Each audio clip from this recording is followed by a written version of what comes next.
Coming up, the incredible true story of two of the most notorious outlaws to ever come out of the hills.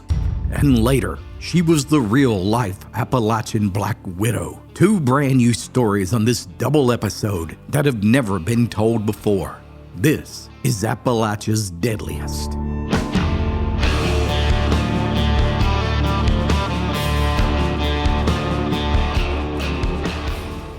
Our first story takes us to the remote mountains of western North Carolina, where the Potter family had defied the law with gunpowder and lead for generations. But for all the outlaws who roamed Snake Mountain, none were more ruthless than Clarence and Boone Potter.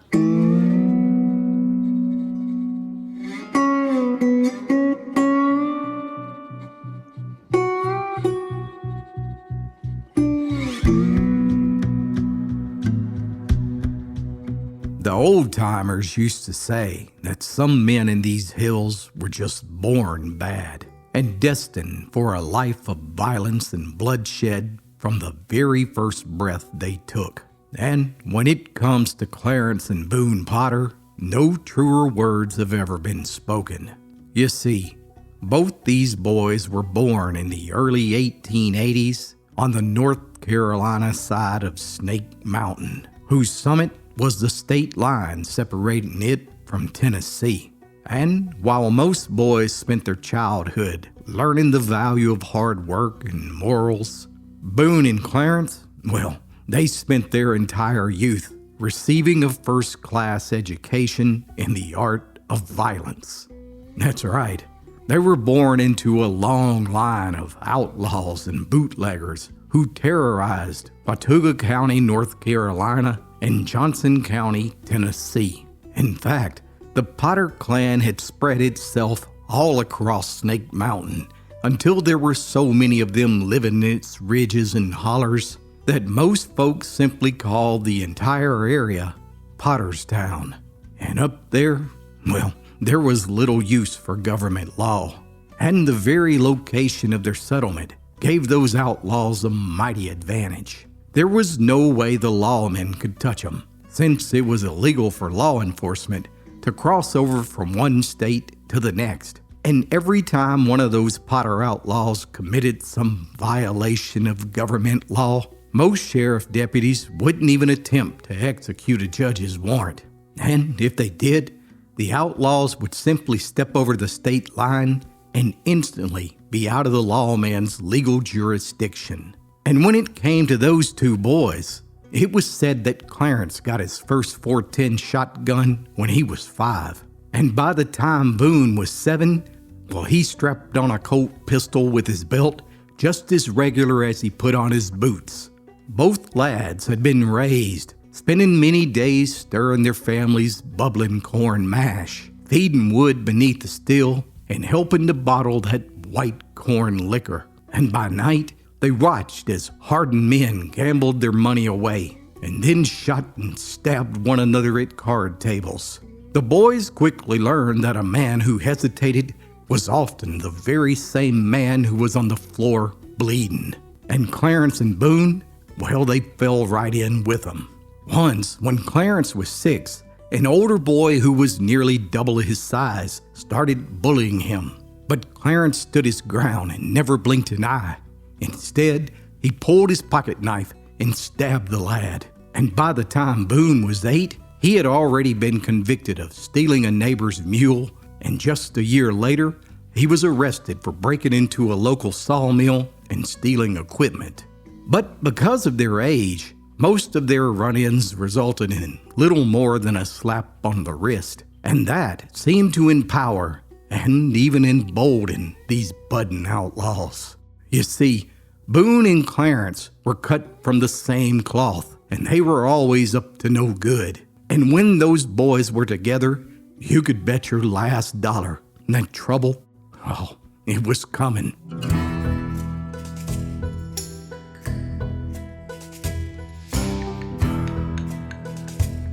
One of the most famous incidents took place in 1892, when Clarence was 8 years old and Boone was 17. Both boys were helping their uncle haul a load of blockade liquor down the mountain to market when two revenue officers attempted to arrest Mr. Boone. But before they could lay hands on him, the wily old moonshiner simply jumped off the wagon and disappeared into the woods, leaving both boys and the liquor behind. One officer gave chase while yelling to his partner to keep an eye on those youngsters. Boone gave Clarence a quick glance and whispered, "It's 2 against 1. And Boone, he liked those odds. In a flash, without saying another word, Boone picked up his uncle's Winchester and put it to his shoulder before the law dog had time to even realize what was happening. And then Boone opened fire. Terrified, the officer kicked his horse and escaped in a cloud of dust as fast as he could. And that day, the legend of Boone and Clarence Potter was born. For the next few years, the boys were in and out of trouble with the law. Boone made national headlines when he gunned down his very own father, who he caught cheating on Boone's mama. And a month later, Boone shot and killed his neighbor over a hog who had wandered onto his property. And Clarence, he kept robbing and stealing and getting caught. But little did both of those boys know it, but their days of using their youth as a get-out-of-jail-free card were coming to an end. And it all came to a head in the summer of 1902. Clarence was 17 and Boone was 26. Once again, the Potter outlaws were wanted for armed robbery. And this time, the law had had enough. The Watauga County Sheriff knew that he would need backup in an attempt to serve a warrant in Potterstown. So he deputized several men who were brave enough, and together they set out for Snake Mountain, where they would attempt to bring those boys to justice once and for all. They caught up with Boone as he was exiting a meal, and because he was unarmed, he was arrested without incident. The posse threw him in the back of a wagon and continued up the mountain until they got to Clarence's house. And after a tense negotiation with Clarence's father, where the law promised that the boy would be treated fairly and he would even be allowed bond, the old man reluctantly agreed to turn his son over, and Clarence was placed beside Boone in the back of that wagon. But what those officers didn't know was that Clarence, he had his faithful Colt pistol hidden in his overalls. And no sooner than he was in that wagon, he slipped it to Boone. And Boone, he sprang into action and unloaded each and every bullet towards Amos Howell, who had been deputized that very day. Amos was hit in the arm and the chest and staggered backwards while reaching for his own weapon. And seeing that Boone was out of ammo, Clarence picked up a large rock about the size of his fist and threw it as hard as he could, striking Deputy Howell in the head and fracturing his skull, killing him dead. In the chaos, Boone broke and ran and was shot in the back. But somehow, despite being badly wounded, he escaped into the mountains and made it as far as Kentucky before he caught a train. But for Clarence, he was hauled straight to jail and charged with first-degree murder of a law officer. Now Boone, he evaded the law for days and even boarded a train and disappeared all the way to Wyoming. For weeks he was on the run as a $350 dead or alive bounty was placed on his head. Detectives finally cornered the fugitive in a small cabin and called him to come out with both his hands up and surrender. But Boone, he had no intention of being taken alive, and he coolly opened the door and stepped out on that front porch and took a look at that posse that was mounted on their horses with their guns drawn.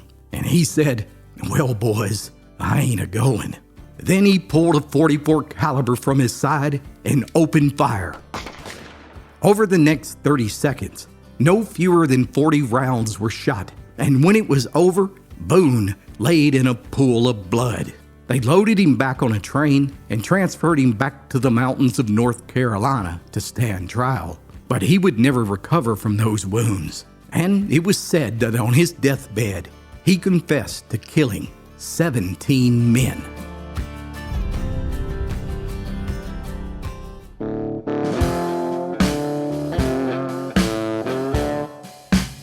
Authorities had their minds made up that they were going to make an example out of Clarence.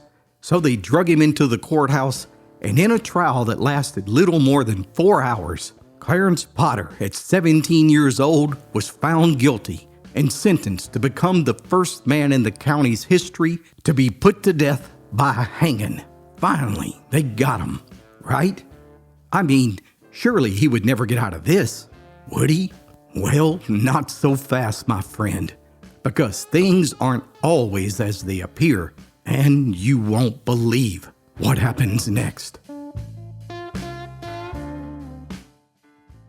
As it turns out, there was one hiccup in the execution of Clarence Potter, because during the shootout where Boone escaped, the lawman actually lost the arrest warrant, and without it presented in court, Clarence's lawyers appealed the case to the North Carolina Supreme Court, who, a year later, acquitted Clarence on all charges. Just like that, he walked away a free man. Now, you would think that this close call with being executed would have helped him get his mind right, but not really. By 1906, there was a $50 warrant for Clarence's arrest for shooting a man at a barn dance who happened to bump into him. That earned him 2 years in state prison, and when he came out, he was meaner. And he was promptly arrested again for assaulting a revenue officer who attempted to take him in.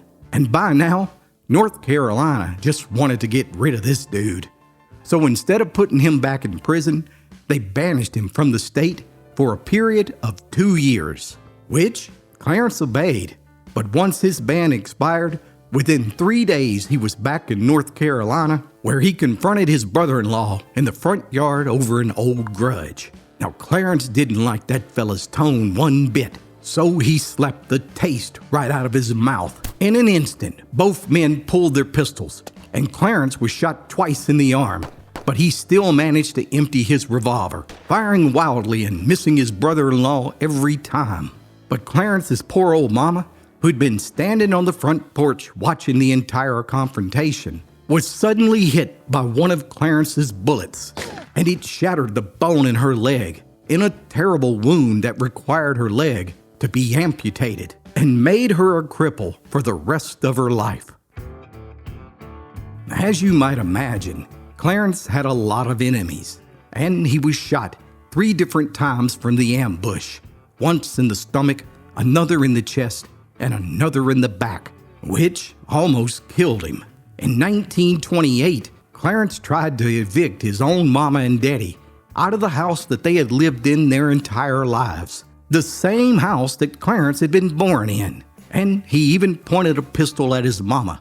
But his father managed to wrestle the weapon away and even shot Clarence in the stomach. But some men are too mean to die. Each and every time, he somehow survived and would even extract revenge.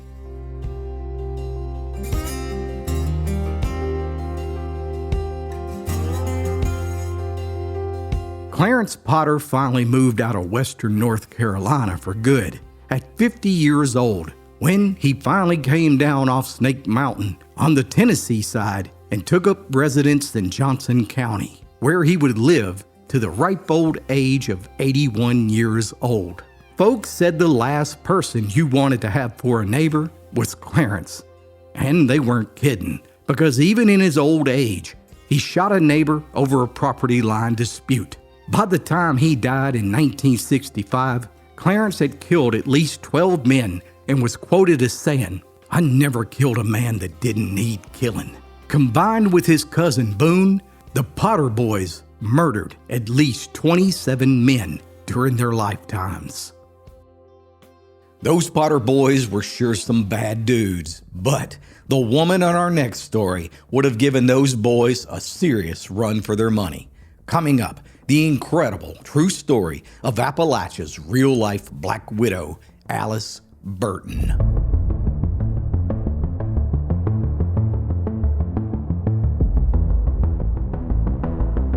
Give someone you love the gift of old-fashioned storytelling. 5 books for the young and old alike that will make your heart smile. Click the link below to order your copy of the Appalachian Storyteller today, also available on Amazon.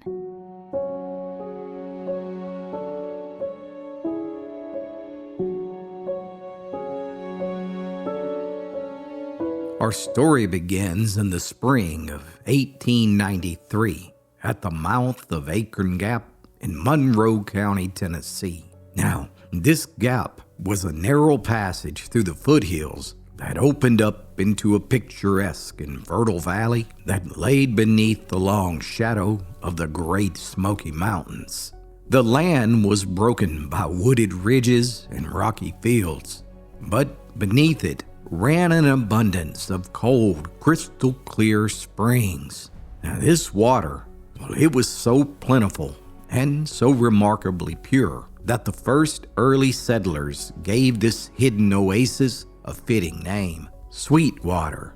And by the 1890s, Sweetwater's population had swelled to 879 souls. It was a tight-knit community where familiar names filled the church rolls, and nearly everyone knew the affairs of his neighbor. It was still the type of place where news traveled the old-fashioned way, along wagon roads, across fence lines, and from one front porch to the next. Now, most of the families scattered throughout this beautiful countryside made their living from working the land. They planted corn in the bottomlands and coaxed beans and taters and greens from the soil that was often more rock than earth. And what they couldn't grow, they bartered for and bought in town when money allowed for it. Indeed, it was a difficult life, but there was beauty in it too. Each spring, the hills awakened beneath a haze of green pale, where wildflowers appeared along the creek banks and cattle grazed in the valley as smoke rose from chimneys tucked away in the folds of the land. And to any traveler who happened to pass through, this isolated corner of East Tennessee seemed like a peaceful place that was sheltered from the troubles of the outside world. Yet, even in a paradise such as this, there were secrets. And it was here in the spring of 1893 that a dark and terrible story unfolded. That's right. A story as old as time itself, a forbidden love, a betrayal, and a cold-blooded murder that would leave two families shattered and would set the tongues a-wagging throughout Monroe County for the next century. Enter into this story David and Alice Burton. Now, David was a hard-working 39-year-old farmer, and Alice was his picture-perfect housewife who spent her days raising the couple's 5 children. By all accounts, the Burton name was highly respected in the community, as it had been for generations.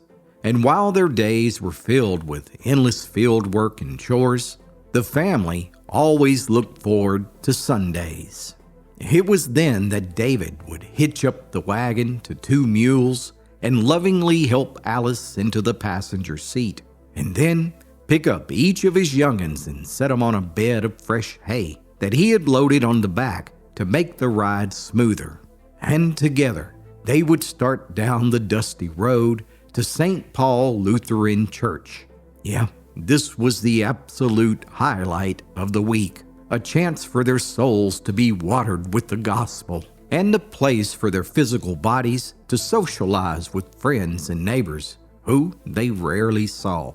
All these were glorious days, filled with singing, visiting, and breaking bread with community members. But for David Burton, little did he know it, but taking his family to that church would eventually lead to his own demise. You see, a man can never truly know what's inside of a woman's heart or what she's capable of. After all, even Eve couldn't resist the temptation of a slithering snake or an apple. And so it was for David's wife, Alice.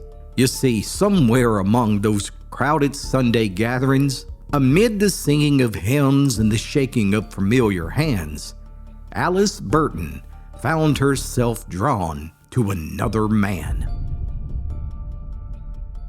And that man was Noah Trout. Now, Noah was no mysterious stranger who had wandered into the valley. No, he was a 57-year-old widower and a man who was well known throughout the community. And wouldn't you know it, he just so happened to live near the Burton farm. At first, there wasn't anything to really talk about. Maybe a few words exchanged after a service, or perhaps a friendly glance from across the churchyard. Oh, it was innocent enough. After all, these were neighbors, bound together by church, family, and the daily hardships of rural life. But somewhere along the way, this friendship, well, it gave way to temptation. And before long, old Noah began to make a series of friendly visits to the Burton farm. The only thing is, it wasn't to talk about the weather with David. Instead, Noah always made sure to visit while the unknowing husband was busy working on the crops. And then Noah would spend the day enjoying the company of Alice. And these meetings became more and more frequent. And the conversations, well, they grew stronger. And whatever restraint they had once possessed, well, it slowly fell away. And soon, Noah and Alice were in the throes of a scandalous, illicit affair. He told Alice that he loved her and that he would run away with her. Oh, they could have a new life together, and he promised to give her anything her heart desired. No more would she have to spend her life consumed with endless cooking and washing and child rearing. Yet, there was one thing that was standing in the way of this newfound romance. One enormous obstacle stood between Alice Burton and the life she had always imagined for herself. And that was her husband. And she had even taken a vow before God Almighty that she would be his until death did them part. Well, if that's what it would take, then David Burton would have to die.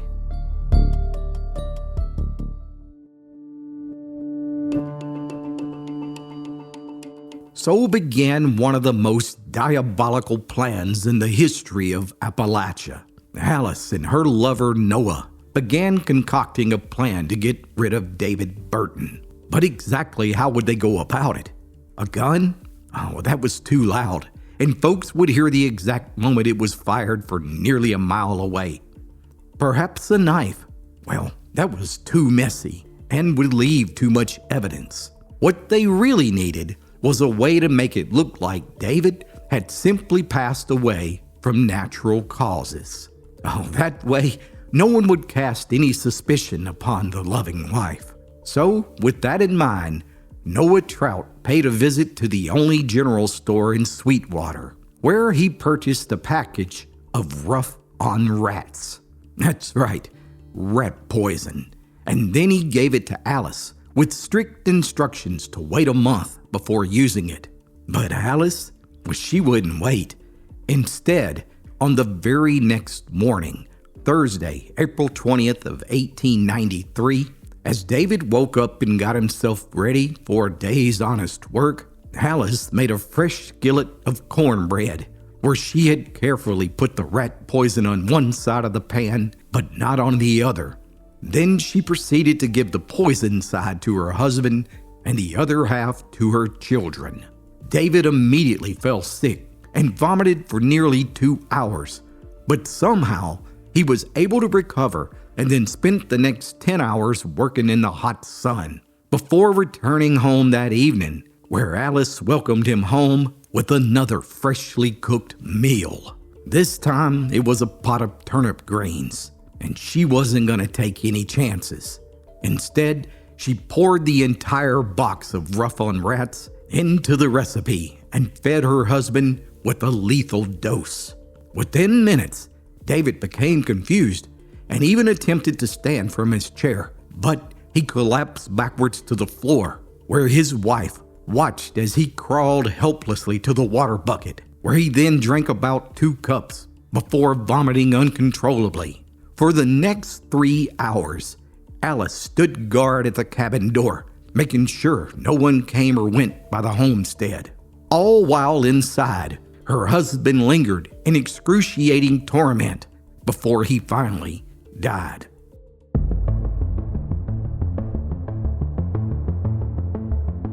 By sunrise the next morning, Alice notified neighbors to summon the doctor that something mysterious had happened to David. But unfortunately for her, once medical aid arrived, they immediately suspected poison. And combined with the children's statement that their father immediately fell sick after their mama cooked for him, Alice Burton was arrested on suspicion of murder. Now, once she was in the Monroe County Jail, the wily veteran sheriff threatened Alice that she would surely hang if she didn't talk. And talk she did. She immediately admitted her illicit affair with Noah Trout, and that it was Noah who had in fact purchased the poison the day before. And sure enough, authorities were able to verify exactly when and where the rough-on rats was purchased. And now, both Noah and Alice were being held on first-degree murder charges. But the question remained, just who would be convicted of this awful deed? Would it be Noah for purchasing and planning the crime? Or perhaps it would be Alice for cooking that tasty cornbread and turnip greens? Well, stay tuned, my friend, because I tell you right now, no one was prepared for what would happen next.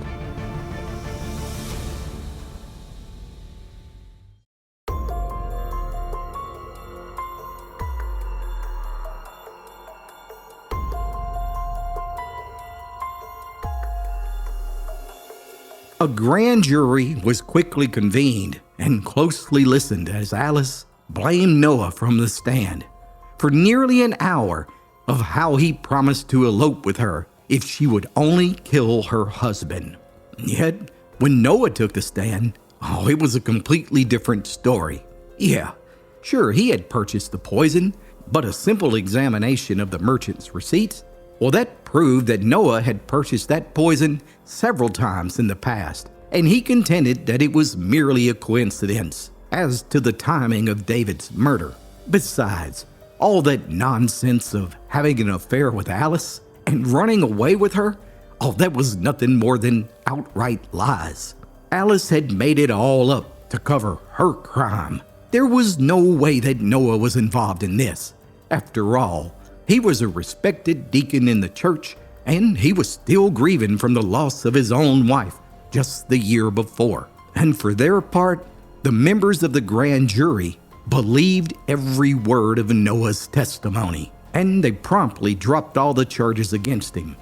But Alice, she would stand trial for the first-degree murder of her husband, and the prosecution was seeking the death penalty. She was about to become the first woman to ever hang in the county.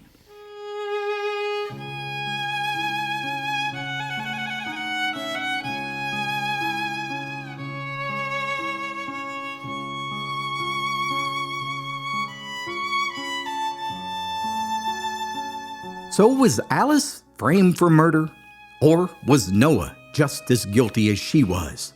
Well, we will never know, because once Alice realized that Noah had betrayed her and turned his back on her, combined with the fact that her children knew that she had poisoned their father, Alice decided to take her own fate into her own hands. Since she was a woman, she was being kept on the second floor of the jail, which they converted from a loft into her cell. Now, there were no iron bars that were keeping her there, only a deputy who was watching over the male prisoners down on the first floor. Just 2 months after David's death, the closing act on the Burton family tragedy took place sometime in the late night or the early morning. You see, during her 60 days of confinement, Alice had apparently went insane. And on the morning of June 10th, her lifeless body was found hanging in the stairwell of the Monroe County Jail. She had succeeded in taking her own life by tearing up her undershirt and the sheet on her bed, which she then used as pieces to fashion a rope that was strong enough to support her weight. Then she tied one end of that rope to the banister leading down the stairs, and she jumped to her death. Today, David and Alice Burton are buried 4 short miles apart in Sweetwater, Tennessee. And even today, the story remains one of those that the old-timers will simply say, "Oh, we don't talk about that no more," hoping that the tragedy would simply be forgotten. And until now, it was. Did Noah Trout get away with murder, or was Alice the one to blame? And what about Clarence Potter in the first story? Was justice ever truly served for all of the violence he committed, or did he too get away with murder? I look forward to hearing your thoughts in the comments below. Thanks so much for watching, and be sure to tune in next time for more true stories from Appalachia's past.